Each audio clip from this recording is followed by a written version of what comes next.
báyìí náà là ń kára lé.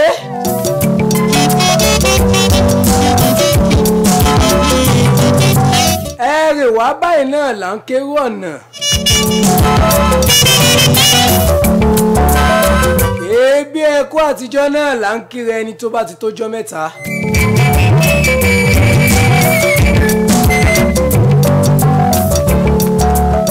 Ìbà f'Ẹlẹ́dùmarè ọba tó ní ká máa bẹ.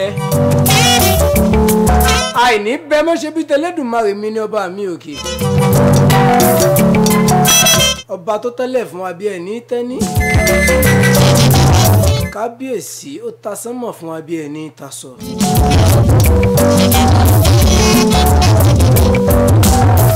Àní ìbà f'Ẹlẹ́dùmarè ọba tó ní ká máa bẹ àìní bẹ mọ́ ṣe bí t'Ẹlẹ́dùmarè mi ní.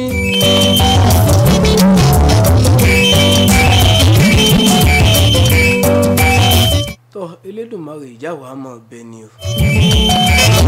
Àìní bẹ mọ́mú ìmú bá wa báyìí. Ẹ wo mo tún ti kalẹ̀ sí ìkànnì Cream Radio tẹ́ ti máa ń gbọ́ mi ní gbogbo ọjọ́ Tuesday pátápátá. Níbi èwo náà níbi ètò àwọn ìràwọ̀. Nínú ètò àwọn ìràwọ̀ náà lẹ ti ń gbé mi ọmọ yín Ahmed Karim Wálé Swagger Yorùbá. Ètò tó ń sọ nípa àwọn ìràwọ̀. Ó mọ̀ pé wọn náà láwọn fáǹsì tí ẹnu àwọn ìràwọ̀. Wàá dẹ̀ fẹ́ mọ̀ bó ṣe ń lọ láàrin àwọn ẹni tó ní. Láwọn ẹni tí wọ́n gangan jẹ́ fans fún. Bóyá yálà olórin ni. Àbí yálà òǹṣèré. Àbólórin tàkásùfé. Ètò àwọn ìràwọ̀ Ahmed Karim Wálé Swagger Yorùbá náà ni ó mọ ìná ń bẹ fún yín. Òun ni ó mọ yànnàná bó ṣe ń lọ láàrin wọn fún yín.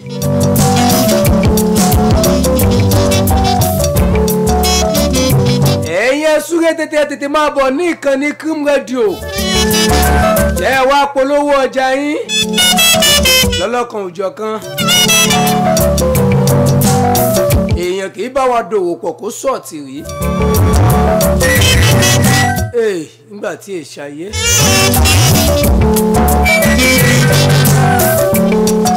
Tó o bá gbọ́ ìyanu ti ṣẹlẹ̀ ní bó o bá ti bá wa dòwò pọ̀, ìyẹn náà ń pè ní ó ti ṣẹ̀. Ìwọ bá wa dòwò pọ̀ ní kó o máa tàtà jèrè. Nínú fọpọfọpọ pátápátá ṣe bá lákàn lọ̀gá wọn.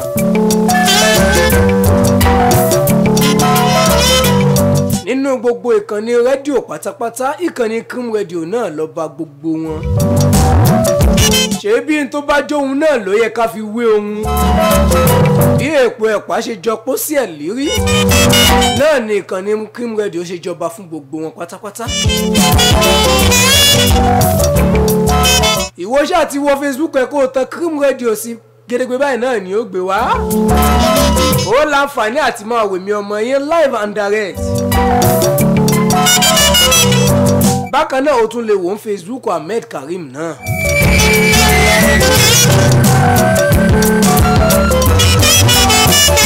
Ẹ bá ń gbọ́ lọ́jọ́ tòní. Ẹ mọ̀ pé mi ò mú ṣàwá fún yín. Ó ti ṣẹ̀. Ìyanu ti ṣẹ̀. Kì í ṣe pé ìyanu ṣẹ̀ máa ṣẹlẹ̀. Ìyanu ti ń ṣẹlẹ̀ ni. Mo ti gbọ́ gbogbo ẹ̀ papọ̀. Mo ti lọ sí Ìgbàrà, mo ti lọ sí Ìgbòho, mo ti lọ mú wá fún yín.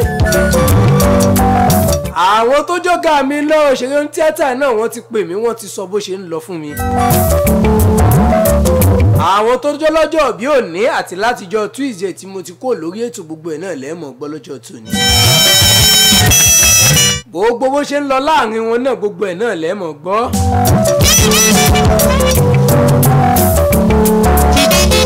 Ẹ wo àròjọ múdè lókun, ẹ jẹ́ ká mọ̀ kán sínú agbami ètò báyìí.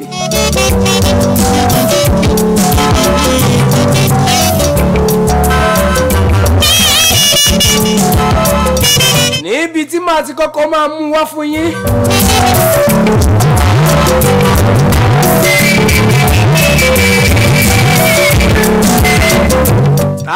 ni mo kọ́kọ́ fẹ́ ya ọ̀dọ̀ rẹ̀.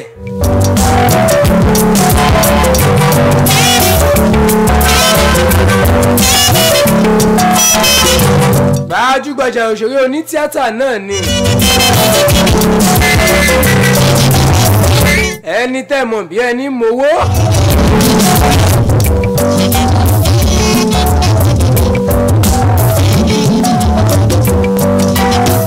Ìyẹn Fúnṣẹ́ Adéolú.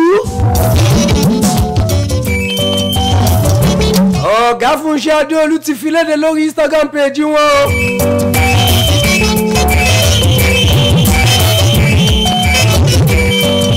Wọ́n ti fi fọ́tò kan léde. Fọ́tò fi tí àwọn àti olólùfẹ́ wọn ti jọ wà papọ̀ náà ni wọ́n fi sórí Instagram page wọn tí wọ́n ní kí gbogbo ẹ̀yin tẹ́ jẹ́ fans àwọn kí ẹ̀yin náà kẹ́ ẹ wò ó kẹ́ ẹ fi bá wọn dúpẹ́ lọ́wọ́ Elédùmarè. Ọpẹ́ wọn náà ni wọ́n ń dú. Wọ́n dúpẹ́ pé ìgbéyàwó àwọn àti ìyàwó àwọn pé ó pé 17 years báyìí tí àwọn ti ṣe ìgbéyàwó táwọn àtolólùfẹ́ àwọn táwọn ti jọ wà papọ̀. Ẹ̀yin tẹ́ ẹ bá jẹ́ fans wọn lè lọ wo Instagram page wọn. Ẹ rí ibi táwọn àtolólùfẹ́ wọn ti jọ dìmọ́ra wọn tí wọ́n ń dunnú pé àdúpẹ́ fún Olúdùà.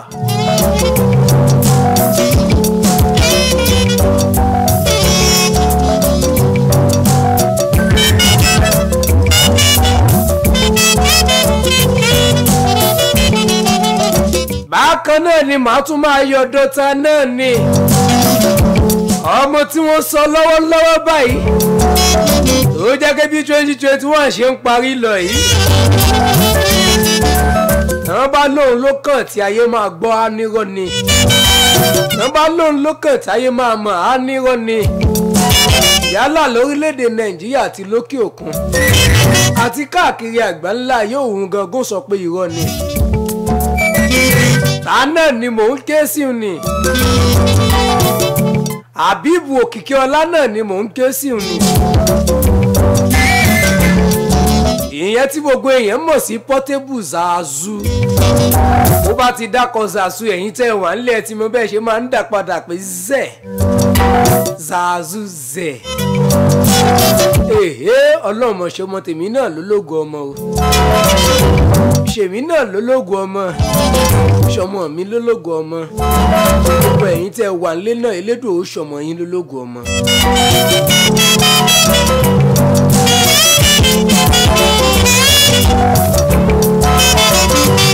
Zazu zẹ̀ tó jẹ́ pé show promoter kò gba gidi ó ti ṣe kí ni o.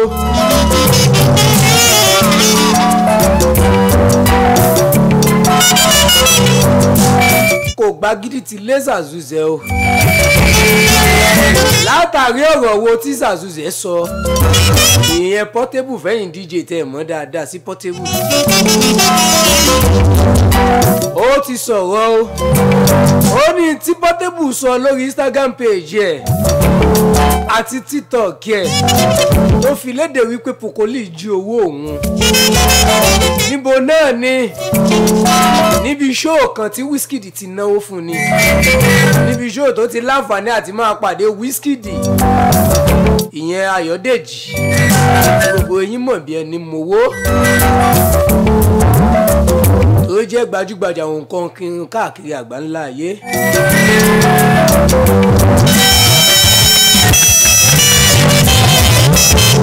Fọ́tò tí Portable fi léde ni àti fídíò tó fi léde níbi tó ní Pokoli jí owó òun nípe nú $3,000 tí Wizkid ná fóun.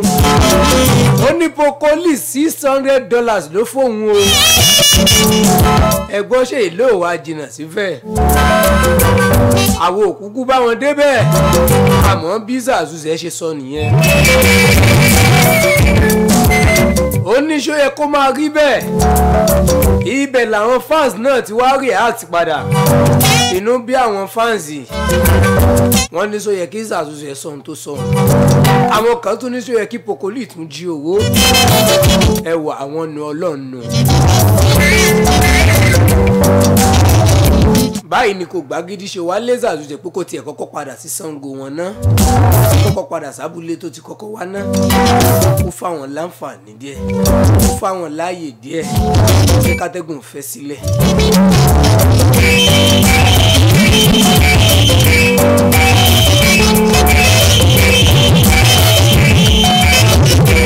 bákan náà ni màá tún máa lọ sí ọ̀dọ̀ ta náà ni.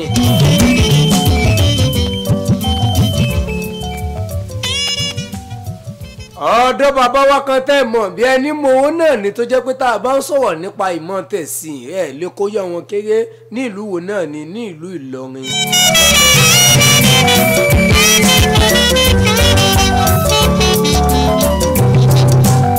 bàbá wa wo náà ni bàbá wa Farouk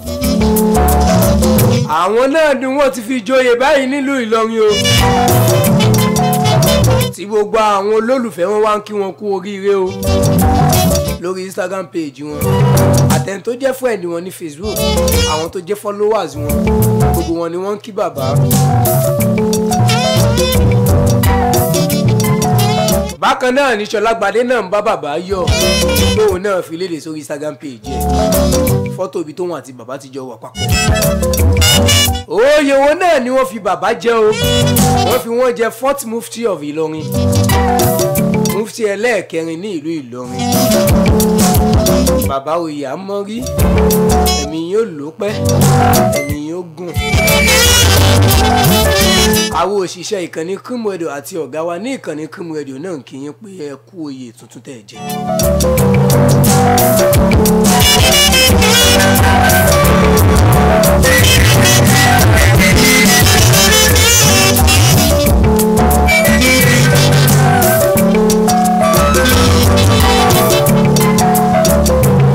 ẹ wo Tiwa Savage ó ṣeun tó jẹ́ àwọn èèyàn nínú gan.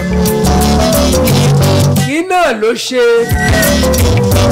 ní tó jẹ́ kí náà àwọn ọmọ Nàìjíríà tó ń dùn sí Tiwa Savage lọ́wọ́lọ́wọ́ bí mo ṣe ń bá yín sọ̀rọ̀ yìí. bẹ́yìn gan bá gbọ́ inú yín ó dùn. ibi show kan tí wọ́n ṣe ní ìlú Èkó.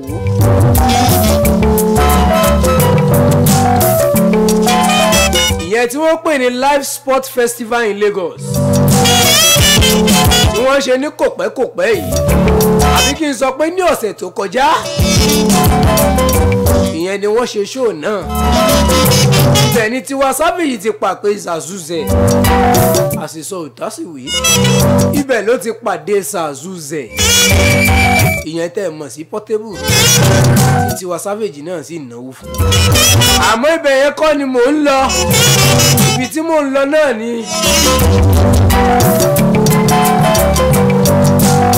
nígbà tí Tiwa Savage gangan kọrin tán fún gbogbo àwọn olólùfẹ́ wọn tó wà níbí bẹ́ẹ̀. Tiwa Savage wá ṣe ìrántí àwọn wo ó wá ṣe ìrántí àwọn òṣèré tó ti lọ tí inú gbogbo àwọn tó wà níbẹ̀ sì dùn pé láti ìgbà tí gbogbo wọn ti ń perform lórí stage kò sí ẹnì kankan tó rántí wọn. ibẹ̀ náà ni Tóyìn Abraham náà ti ṣe kíni ibẹ̀ ni Tóyìn Abraham náà ti ń yọ mí lójú pòròpò wípé ó ga o ó pé Tiwa Savage lè mẹ́nu bà wọ́n.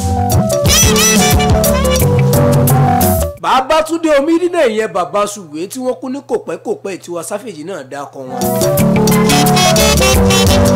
ó ní kí gbogbo àwọn èèyàn dákẹ́ jẹ́jẹ́ fún wọn náà wípé kélédùà kó bá wa tẹ gbogbo wọn sáfẹ́fẹ́ rẹ̀. bákan náà Rachel Oníga náà gbẹ́yìn gbajúgbajà òṣèré ní tíátà tẹ mọ̀ bí ẹni mowó náà làwọn náà. kélédùà kó bá wọn tẹ ọ sí afẹ́fẹ́ rẹ̀.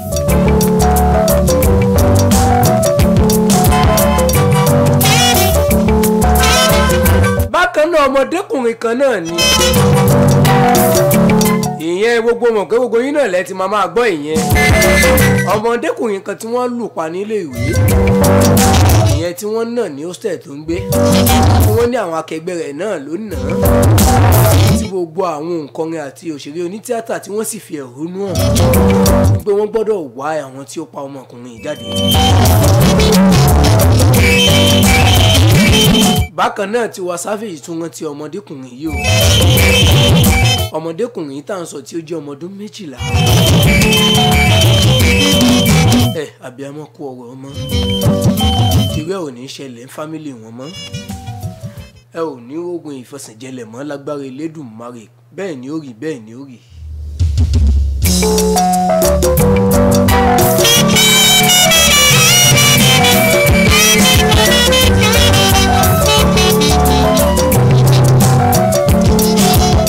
Ẹ tí mo ọmọkùnrin tí mò ń sọ yẹn Sylvester ọ̀rọ̀ mú ni ẹ̀wọ̀ ìmọ̀ pé jù bá ń lọ́mọ Yorùbá ni mí, àmẹ́mí náà gbìyànjú ẹ ṣe.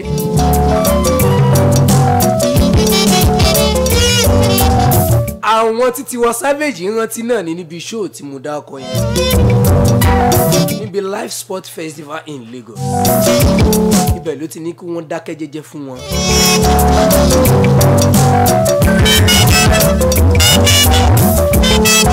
Títóyìn Abraham tó náà sì ń yọ mí lójú pòpò ìyẹn màmá ire.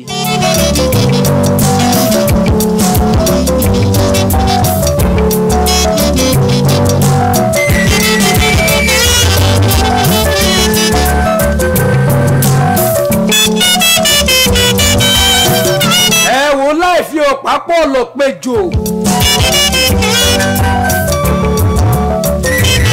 Inú ìyàwó ẹnìkan tún dùn o. Ẹ mọ̀ wò pé kí ló dé tí Swagger Yorùbá ṣàmú wa fún wa lábọ̀ lábọ̀.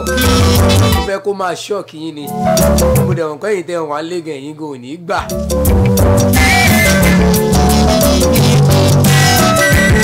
Inú ìyàwó ta náà ni. Inú ìyàwó Abdulgafar Abiola náà ni. Gbajúgbajà aláwàdà kẹ́ríkẹ́rí. Lẹ́yìn náà ti mọ̀ bí ẹni mowó. Ìyẹn Queen Abiola. Inú ìyàwó rẹ̀ dùn o. Tẹ́ ẹ bá gbàgbé, ẹ mọ̀ pé mo sọ lọ́sẹ̀ tó kọjá pé wọ́n ti fi Queen Abiola sílẹ̀. Nígbà tó wá délé, ìyẹn ní kò pẹ́ yìí, nínú ìyàwó Queen Abiola dùn pẹ̀lú gbogbo tó là kọjá lọ́dọ̀ àwọn ẹ̀ṣọ́ ọmọ ogun ojú orí omi. Wípé òun dúpẹ́ fọ́kọ òun.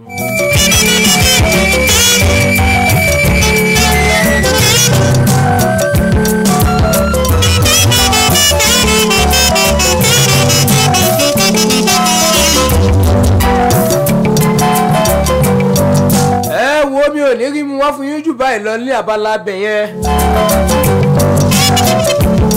Abala bí tá a ti ń sọ tó ń lọ láàrin wọn ẹ̀ ní rí jù báyìí lọ ń bẹ̀ yẹn.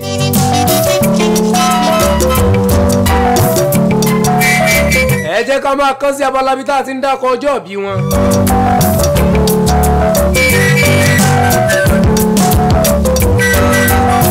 Níbi tá ti máa dákọ̀ ọjọ́ ìbí ẹnì kọ̀ọ̀kan wọn. Àwọn tó jẹ́ gbajúgbajà òṣèré onítíátà bíi olórin tó bá ṣáà ti jẹ́ ìràwọ̀ tó jẹ́ ìlú mọ̀ká. Yálà sọ̀rọ̀sọ̀rọ̀ náà ni àbójẹ́ agbábọ́ọ̀lù wọn, àbójẹ́ olórin tàkásùfè àbí olórin gospel àbí olórin fújì.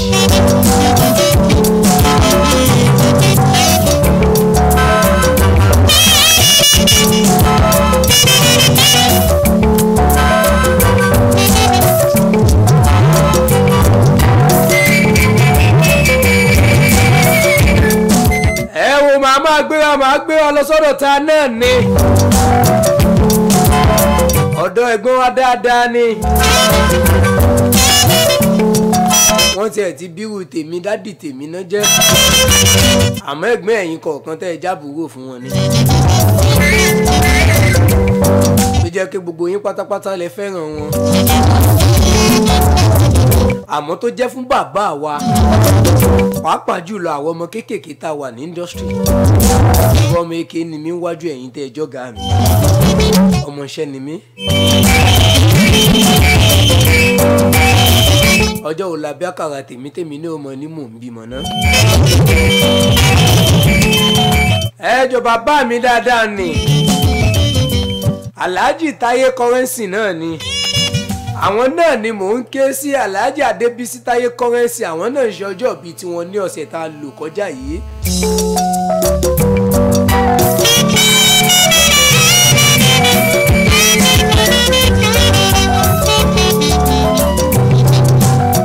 gómìnà wa gómìnà ìpínlẹ̀ Ọ̀yọ́ sì ṣàdúrà fún wọn dáadáa pẹ́mi wọn ó gùn wọn ó pẹ́ láyé ìyẹn tí gómìnà fi sórí péjì wọn ní Facebook. Alhaji Adebisi Currency.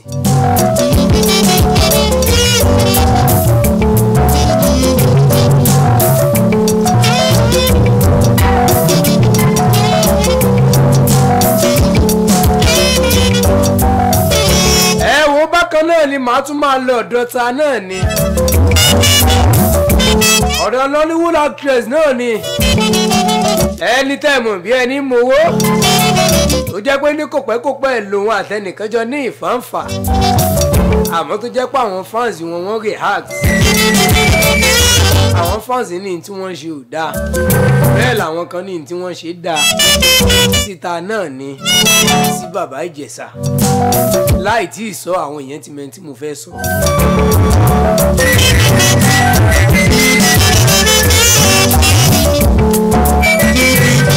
Pé alias wọn náà ni gbogbo yín fi máa ń pè wọ́n wọ́n ní kẹ́lómi ìdákọ̀ Ìyábọ̀ Òjó kò ní í mọ̀. Wọ́n ti fi léde sórí Instagram page wọn báyìí o ìyá àǹtí wa Ìyábọ̀ Òjó tí wọ́n sì tún fi ọ̀pọ̀lọpọ̀ àwòrán tì í pé àwọn dúpẹ́ fẹ́lẹ́dùn àwọn dúpẹ́ fọ́lọ́run tó jẹ́ kí ọjọ́ bí àwọn kò láyọ̀ wọ́n sì tún kọjọ́ tí wọ́n jẹ́ wọ́n kọ́ síbẹ̀ náà iye ọmọdún tí wọ́n jẹ́ wọ́n kọ́ síbẹ̀ o ìyẹn 44.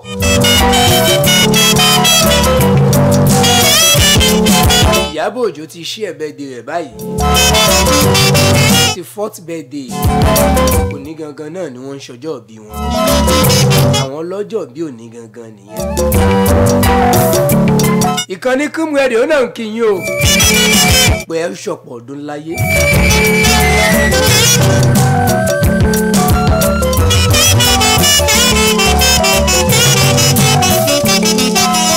Ẹ wo ẹ jẹ́ kí n máa lọ sí ọ̀dọ̀ ta ni ọ̀dọ̀ agbábọ́ọ̀lù náà ni tó jẹ́ pé ọmọ Kaduna náà ló náà àmọ́ tó jẹ́ ara àwọn ìràwọ̀ ìyẹn Fẹ́mi Joseph wọ́n bí ní December 21, 1990 àmọ́ tó jẹ́ agbábọ́ọ̀lù.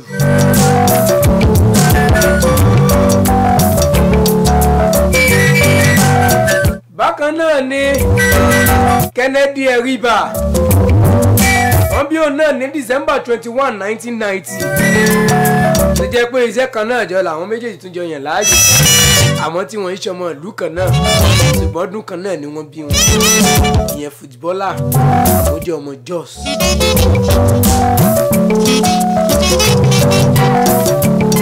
Ṣé ẹ bínú bí mo ṣe ń sáré ẹ dákun ẹ má bínú ẹ ti mọ̀ páwọn tá a bá wà lórí afẹ́fẹ́ a gbọ́dọ̀ máa maintain time wa àkókò làwa máa ń fọ́lò orí ìta náà ni ṣebí nítorí ẹ̀yin tẹ́ wà nílé tẹ́ fẹ́ polówó ọjà yín náà ni torí tẹ́ ẹ bá ti wá polówó ọjà yín ó dá mi lójú pàtàkì rí náà lẹ́ẹ̀mọ̀ tí ẹnìkan kì í bá wa dòwò pọ̀ kó sọ́ọ̀tì. Ẹ wo Jessica Balógun ìyẹn tó jẹ́ ọmọ bíbí ìlú Ìbàdàn ó já sí wípé àná lọ́jọ́ bíi tiẹ̀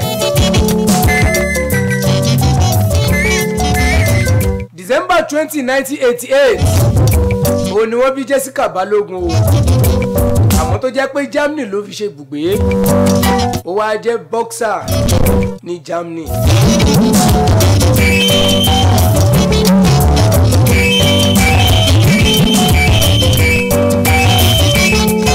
Ẹ wo kí n tó máa lọ ẹ jẹ́ kí n tún mẹ́ẹ̀kan ìwá fún yín tó já sí polórin bí tá ẹ mọ̀ bí ẹni mowó náà ló náà ta náà ni mò ń ké sí òní ìyẹn olórin gbajúgbajú olórin tó jẹ́ olórin hip hop àbí kí n sọ pé olórin tàkásùfé tẹ́ ẹ mọ̀ bí ẹni mowó ni ìyẹn Tekno ìbádàkọ Tekno àwọn fans ẹ̀ nílé wá ṣe hey bàbá the finest guy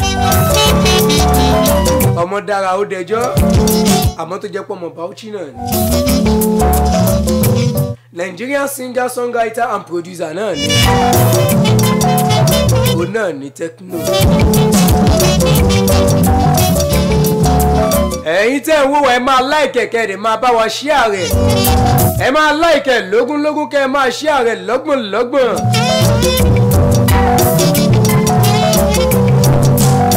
àǹfààní ìwọ tó bá fẹ́ mọ́jọ́ bí ẹ wá tó fẹ́ kábọ̀ sọjọ́ bí rẹ.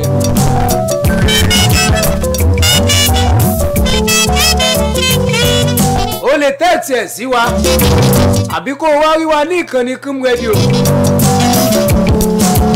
torí tiyín làwa ṣe wà ń bíbí bí ò bá sẹ́yìn kò sáwà.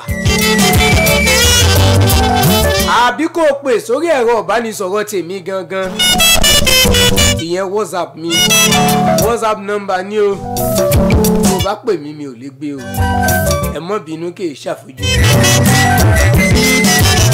torí àfi WhatsApp lásán ni. ẹ̀rọ ìbánisọ̀rọ̀ tó fi máa bá mi sọ̀rọ̀ lọ́nláìn òun náà ni 07032392036 07032392036.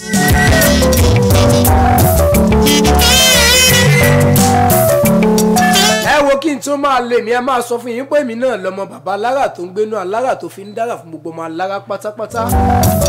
ohun mo ṣe ní gbogbo ọmọ alára tó ń dára lọ́jọ́ tòní ẹ̀sùn àrà tẹ́ ẹ̀ bá mọ̀ dá torí èní kọ́ o torí ọ̀la ni torí àrà tẹ́ ẹ bá dá lọ́jọ́ tòní kí àrà ń kó mọ̀ padà pè yín lẹ́jọ́ lọ́la. ọ̀la tí mò ń wí kì í ṣe ọ̀la tàlá tá a fẹ́ mú yìí bí ò ṣe ọ̀la ọjọ́ iwájú torí àwọn kan wà tí wọ́n ń kọ́ tá à ń ṣe lẹ̀ lọ́jọ́ tòní a wàá wò pé wọn ò mọ tá a ti ṣe sẹ́yìn ni bẹ́ẹ̀ wọ́n sì mọ̀. tọ́ kò ní jù báyìí lọ ó dìgbà ọmọ yín náà ni Ahmed Karim Wale Swaga Yorùbá pírẹsẹ̀ntà.